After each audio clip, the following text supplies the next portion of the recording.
Breaking news here at 4. Just within the last half hour, President Trump announced he is suspending the threats to bomb Iran for 2 weeks. I'm Giovanna Latta. I'm David Ono. Let's get right to Eyewitness News reporter Rob Hayes live in our studio with more. Rob?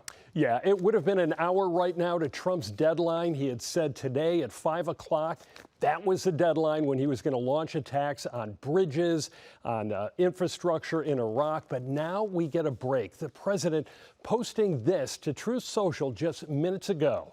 He said, I agree to suspend the bombing and attack of Iran for a period of 2 weeks.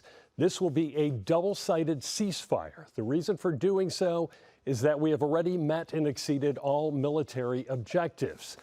Now, the question is, will a permanent deal be reached before this ceasefire ends?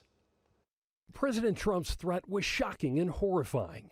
Trump writing on Truth Social, a whole civilization will die tonight, never to be brought back again. He adds, I don't want that to happen, but it probably will. Top of Trump's demands that Iran will agree to fully open the Strait of Hormuz by 5 o'clock tonight, our time.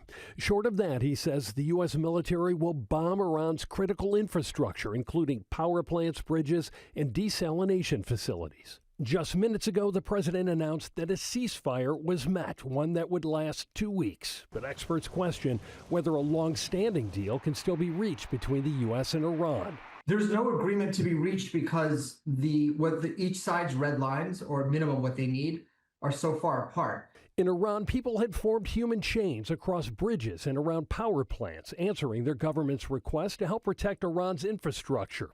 Should the U.S. decide to strike those targets, some experts warn attacks on civilian infrastructure would constitute war crimes. You don't strike non-military targets, that you don't strike infrastructure against the innocent civilians who didn't have any vote in any action. Congresswoman Maxine Waters calling for Trump to be removed from office. He's stupid and dumb and ignorant, and he doesn't know much about the Middle East, and he didn't realize that the Strait of Hormuz was under the control of Iran, and now he can't do anything about it.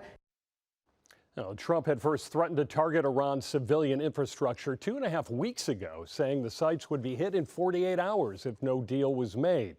But he backed away and extended the deadline several times. But again, a new deadline has been set for 2 weeks from today.